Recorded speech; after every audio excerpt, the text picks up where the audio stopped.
Who is the cartoon character lurking behind this shadow? Make a guess in the comments section and the winner will be announced next episode.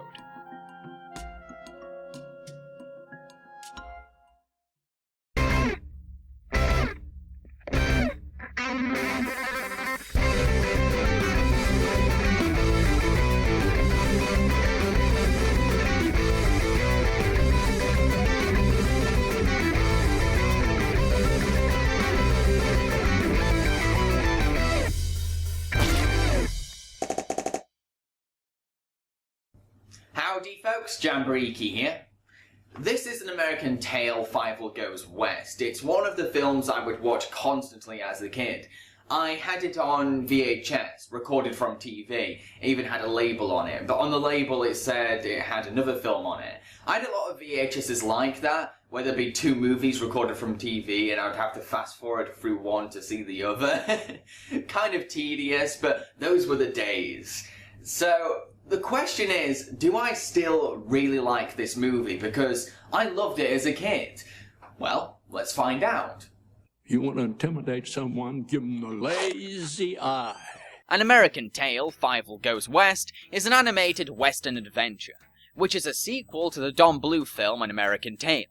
Fievel is a plucky young mouse living with his immigrant family in a little New York home. One day, cats attack their local area, bringing fear and panic to the mice. An eccentric cowboy convinces Fievel's family, and many other mice, to move to the utopian place Green River, where cats and mice live in harmony. However, Fievel finds out that the cowboy was really a puppet being controlled by a posh feline called Qatar Wall, who wants to use the mice for labour and eventual cuisine.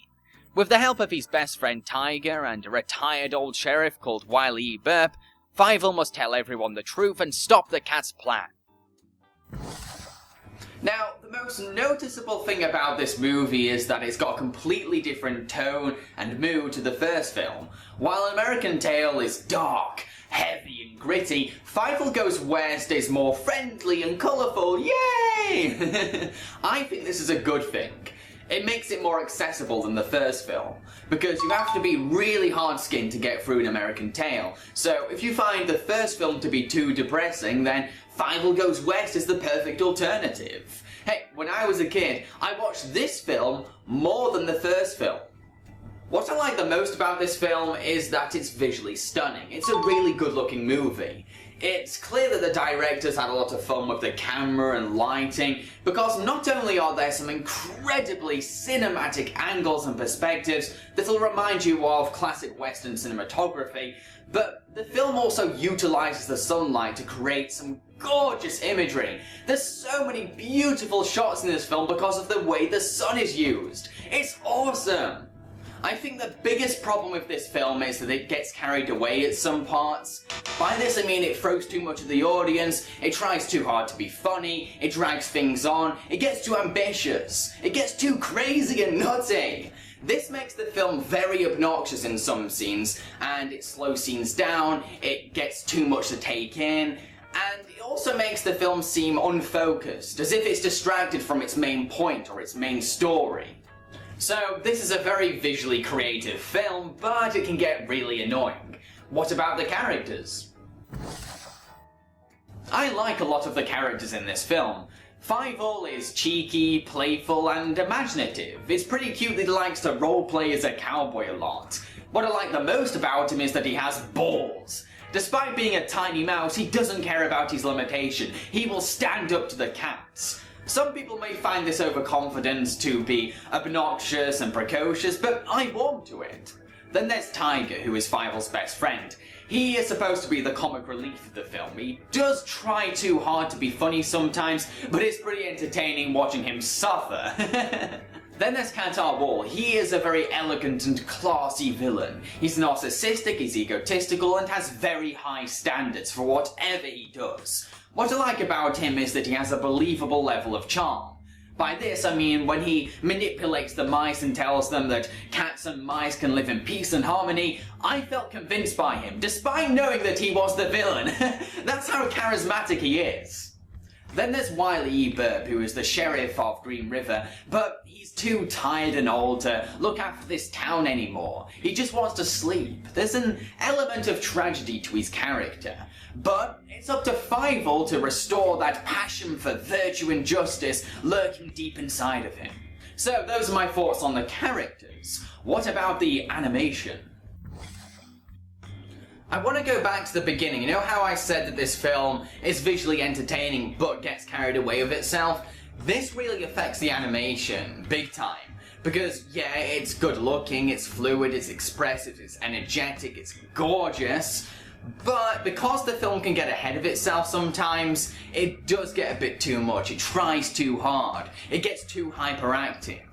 But for the most part, it's a really good effort. I mean, I like how it's capable of communicating things in subtle ways. There's a moment in the film where Fievel is supposed to look sad, and all that happens is his ears droop down and his face sinks. It communicates disappointment so clearly, it's great. So the animation is really good, but it can get ahead of itself, it can get carried away. It does try too hard in some scenes, but for the most part, it's really impressive and really well done. Let's talk about the voice acting. There's a pretty good voice cast on board for this film. Philip Glasser voices Fievel. He's energetic, he's expressive, and he gives a very authentic laugh to Fievel. It doesn't sound forced or contrived, it sounds like a real child's laugh. Kiddo, whoa! I heard what you said about the mouse burgers, and I'm gonna tell everyone. Dom DeLuise voices Tiger. He can be a bit too over the top, but he does retain his trademark charm. What did I do wrong? You want me to hog it in my mouth and dribble all over it? John Cleese gives a very refined voice to Qatar Wall. It really reflects the elegance and class of his character. Pay attention. Keep it clean and tidy. Plenty of violence, but no eating. And finally, the late James Stewart provides the voice of Wiley E. Burp. Because he's aged and experienced, he gives something profound to his performance. I'm so far over the hill, I'm on the bottom of the other side. So, those are my thoughts on the voice acting. What about the music? The music for this film is incredibly majestic. It's really bold and courageous. It sounds like it's reflecting the bravery of Fievel. At the same time, it sounds reminiscent of classic Western music scores, which adds a tint of warm nostalgia to the film. Just a little warning too, this film does have some musical numbers. Now, I know that some people can be skeptic about songs in animated films, but I personally think that the songs in this film are fun, enjoyable, and catchy. I didn't find any of them to be too annoying. In fact, I really liked Way Out West. It really captured the glory of the West, and it stayed in my head. For a good reason. I didn't get fed up of it. I was like, I liked it. So, those are my thoughts on the music of the film. Let's give a final verdict. Maybe I'm wearing my nostalgia goggles on too tight, but I still like this movie. Not as much as I did as a kid, but I still enjoyed it.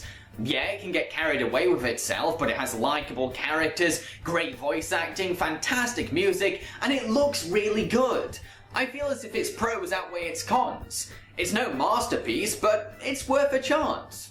I'm going to give this film 3 cactus strawberries out of 5. And if you enjoyed such titles as Blazing Saddles or High Noon, then you might like this film as well. You may have noticed that my show also has a new format now. What do you think of this format? Do you think there's anything that could be improved or changed or brought back from the old format? Let me know in the comment section. In the next episode, I'm going to review Hey Arnold the movie. This will be the season finale. Hope you're excited. Cheerio, folks.